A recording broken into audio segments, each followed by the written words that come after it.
L'univers est donc encore en expansion pour une longue durée, tellement longue que lorsqu'il commencera à se contracter, l'humanité aura déjà disparu.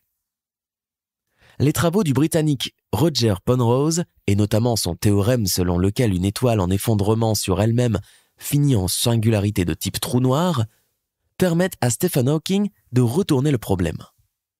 Il considère que si l'univers est actuellement en extension, c'est qu'il est né d'une singularité, le Big Bang. C'est un principe aujourd'hui communément accepté. Chapitre 4. La mécanique quantique a introduit le principe d'incertitude. Le marquis de Laplace était au XIXe siècle un grand partisan du déterminisme, qu'il soit cosmique ou humain. Il prétendait qu'il était possible de prévoir l'avenir de l'univers avec l'aide des lois de Newton. Les travaux de Max Planck mettent à mal cette théorie. Il élabore en 1900 la théorie des quanta, selon laquelle les rayonnements, qu'il s'agisse d'ondes ou de lumière, ne peuvent être émis qu'en paquets. L'Allemand Werner Heisenberg élabore lui le principe d'incertitude. Ce dernier montre que la position d'une particule ne peut jamais être déterminée avec précision. En effet, pour observer une particule, il faut l'éclairer, et la présence d'un seul quanta peut modifier la position ou les propriétés de la particule. C'était la fin du rêve de Laplace. Aujourd'hui encore, ce principe n'a pas encore été totalement assimilé ou accepté. Pourtant, on ne peut pas déterminer l'avenir de l'univers sans connaître son fonctionnement actuel. Einstein a eu beau s'opposer à ce concept, avec sa fameuse phrase « Dieu ne joue pas aux dés », le principe d'incertitude est aujourd'hui à l'origine des transistors, qui permettent le fonctionnement de nos ordinateurs et trouvent des applications pratiques en chimie ou en biologie. La mécanique quantique introduit une dualité entre les particules et les ondes. Les deux produisent entre elles des interférences. On peut le constater de manière pratique lorsque deux ondes sont déphasées. Si l'une atteint son maximum, l'autre est à son minimum. Les deux combinés s'annulent. La lumière blanche comprend les longueurs d'onde de toutes les couleurs. Lorsqu'elle frappe la face externe et interne d'une bulle de savon, les ondes d'une couleur sont parfois déphasées en raison de la paroi de la bulle. Ces ondes s'annulent et ainsi la couleur correspondante est absente du spectre de lumière reçu. La mécanique quantique a permis d'expliquer le fonctionnement des électrons. Jusqu'au début du siècle dernier, on pensait que les électrons gravitaient librement autour d'un noyau. En 1913, le Danois Niels Bohr émet l'hypothèse que les électrons ne peuvent circuler que sur certaines orbites. C'est la mécanique quantique qui apporte une explication, en déterminant que l'orbite doit correspondre à un nombre entier de longueurs d'onde. On ne peut jamais connaître la position exacte d'un électron dans son atome. Là encore, le principe d'incertitude intervient. Chapitre 5. La découverte de particules élémentaires ouvre la voie à une théorie de l'unification des forces de l'univers. Durant l'Antiquité grecque, une controverse opposait les partisans d'une matière qui pourrait être divisée à l'infini et ceux qui envisageaient une matière composée d'éléments insécables. C'est seulement au début du XXe siècle que plusieurs scientifiques parviennent à démontrer l'existence d'une structure interne, les atomes. En 1905, Albert Einstein publie un article dans lequel il impute le mouvement brownien. Les mouvements irréguliers de la poussière dans l'eau, par exemple, aux atomes. Le Britannique Ernest Rutherford estime en 1911 que des électrons gravitent autour d'un noyau chargé positivement. En 1932, James Chadwick trouve que le noyau comprend également des neutrons, particules sans charge d'une masse avoisinant celle du proton. En 1970, on démontre que les protons et les neutrons sont eux-mêmes composés de quarks. Les protons et les neutrons ne sont donc pas les particules élémentaires.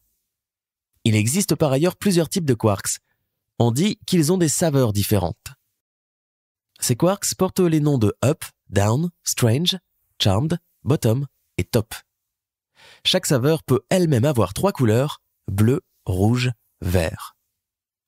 On peut caractériser ces particules par leur spin. Une analogie courante consiste à comparer les particules à des toupies qui tournent sur un axe. Le spin est l'apparence de la particule selon un point de vue précis. Si son spin est de 0, elle aura la forme d'un point. S'il est de 1, elle aura la forme d'une flèche, etc. On distingue 2 types de particules en fonction de leur spin. Les particules qui constituent la matière ont des spins demi-entiers. Les particules qui transmettent les interactions fondamentales, les forces, ont des spins entiers 0, 1 ou 2. Ces particules supports de force peuvent être regroupées dans 4 catégories selon l'interaction qu'elles transmettent. La première est la force gravitationnelle. Elle est la plus faible mais agit à très longue distance. La deuxième est la force électromagnétique, qui n'agit qu'avec les particules chargées comme les électrons et les quarks. La troisième est l'interaction nucléaire faible, qui agit sur toutes les particules de spin demi-entiers. Et la dernière est l'interaction nucléaire forte, qui retient les quarks formant les protons et les neutrons, et retient aussi ces derniers pour former un noyau atomique. Est-il possible d'unir ces 4 interactions dans une grande théorie unique? On sait que l'interaction nucléaire forte devient faible à haute énergie, alors que les forces électromagnétiques et nucléaires faibles deviennent plus fortes. Il existe donc une énergie au niveau de laquelle ces 3 forces pourraient être considérées comme les 3 facettes d'une force unique. À l'heure actuelle, il n'existe pas d'accélérateur de particules capable d'amener des particules à ces niveaux d'énergie pour le vérifier. La théorie de l'unification n'inclut pas la force de gravitation qui est très faible et n'intervient pas à l'échelle de l'étude des particules élémentaires ou même des atomes. Néanmoins, elle est toujours attractive et ses effets se cumulent. Ils finissent donc par être plus importants que les effets d'autres forces. Le résultat peut être spectaculaire, un effondrement stellaire de type trou noir. Chapitre 6. Les trous noirs sont prédits par des modèles mathématiques mais n'ont jamais été observés. Dès 1783, le professeur John Michell émet l'hypothèse qu'une étoile suffisamment dense puisse retenir la lumière qu'elle émet sous l'effet de sa propre force gravitationnelle. C'est le principe d'un trou noir.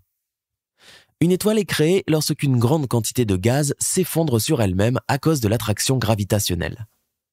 Les atomes entrent en collision et le gaz se réchauffe. Plus une étoile est massive, et plus elle est chaude, et donc plus sa durée de vie sera courte. Il y a plusieurs fins de vie possibles pour une étoile. Les plus petites deviennent des naines blanches ou des étoiles de neutrons. Les étoiles plus massives posent davantage de problèmes. Elles peuvent perdre progressivement de la matière et finalement échapper aux effets de la force de gravitation. Si leur masse dépasse ce qu'on appelle la limite de Chandrasekhar, plusieurs scénarios existent. Dans le premier, elles explosent. Dans le second, elles s'effondrent sur elles-mêmes. Dans ce cas, leur champ gravitationnel devient si intense qu'il ne capte plus seulement la matière environnante, mais aussi la lumière. L'étoile devient alors invisible de l'extérieur, un trou noir se forme. Le nouveau trou noir et l'extérieur sont séparés par un horizon qui correspond en fait à la trajectoire des rayons lumineux. On pense que les trous noirs effectuent alors des rotations sur eux-mêmes avant d'atteindre finalement un état stationnaire. Les physiciens s'interrogent alors sur la forme éventuelle des trous noirs. En 1967, le Canadien Israel Werner émet l'hypothèse que les trous noirs, qui ne seraient pas en rotation, pourraient être parfaitement sphériques et que leur taille ne dépendrait que de leur masse. Il faut attendre 1963 pour qu'une hypothèse concernant les trous noirs en rotation soit formulée. Pour le néo-zélandais Roy Kerr, il finirait par atteindre un équilibre dans une forme enflée à l'équateur. Les trous noirs sont un des rares phénomènes à avoir été théorisés par un modèle mathématique avant que leur fonctionnement ne soit confirmé par des observations. Observer un trou noir, qui par définition est invisible, s'avère un véritable défi. Mais ce n'est pas impossible. En réalité, on détecte les effets d'un trou noir. On a par exemple déjà observé des étoiles tourner autour d'une entité invisible. C'est le cas avec Cygnus X1, un système formé par une étoile et une entité dont la taille semble indiquer la présence d'un trou noir. On estime à environ 100 milliards le nombre d'étoiles dans notre galaxie. Mais il y a probablement un nombre encore plus important de trous noirs. C'est la masse du trou noir au centre de notre galaxie qui explique sa rotation. Chapitre 7. Les trous noirs émettent des rayonnements qui permettront à l'avenir de les détecter.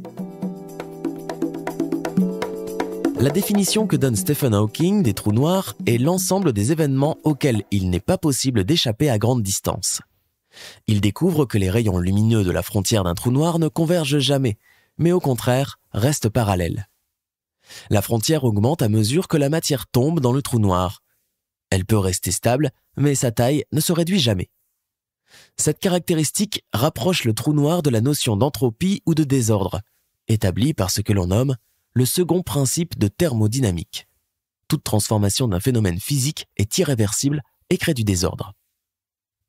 Une des autres découvertes de Hawking concerne la capacité d'un trou noir à émettre des rayonnements à l'image d'un corps chaud. D'où peuvent venir ces rayonnements puisque rien ne peut s'échapper d'un trou noir? De l'espace vide qui se trouve juste au-delà de la frontière du trou noir. Même vide, l'espace contient des paires de particules et d'antiparticules qui apparaissent avant de s'annihiler mutuellement, et ce en permanence. Si l'une des deux particules tombe dans le trou noir avant de s'annihiler, l'autre peut alors s'échapper, comme si le trou noir avait émis de la lumière.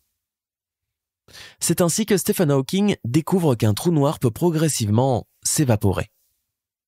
Les trous noirs ne sont pas noirs mais rayonnants. Ils émettent de tels niveaux d'énergie que récupérer celle-ci pourrait s'avérer intéressant. À titre d'exemple, un trou noir d'une masse égale à celle d'une montagne et qui serait comprimé dans le volume d'un atome pourrait alimenter 10 grandes centrales nucléaires. Malheureusement, la mise en pratique est absolument impossible. Citons par ailleurs les trous noirs dits primordiaux. Stephen Hawking déduit logiquement leur existence. Leur masse pourrait atteindre 1 milliard de tonnes. Ils existeraient donc depuis l'origine de l'univers. Ils pourraient émettre des rayons gamma observables. L'étude du rayonnement du fond de ciel pourrait permettre d'identifier les rayons gamma émis par les trous noirs primordiaux. En se basant sur la densité moyenne du fond de ciel en trous noirs primordiaux, on estime que, dans notre propre galaxie, le plus proche se situerait à environ 1 milliard de kilomètres, soit la distance entre la Terre et Pluton. Encore faudrait-il posséder un détecteur de rayons gamma suffisamment puissant. L'atmosphère terrestre pourrait permettre de détecter les rayons gamma émis par un trou noir primordial. Quand un quantum de rayons gamma entre en collision avec une particule de notre atmosphère, il se crée une paire d'électrons et de positrons. En éliminant le bruit, on pourrait détecter ces particules et en déduire la présence d'un trou noir. Personne n'a été en mesure d'observer les trous noirs. Pourtant, leur existence est intimement liée à la théorie de la relativité générale ainsi qu'à la mécanique quantique. Chapitre 8. L'évolution de l'univers est aujourd'hui connue, mais pas son origine exacte. Au moment du Big Bang, l'univers avait une dimension nulle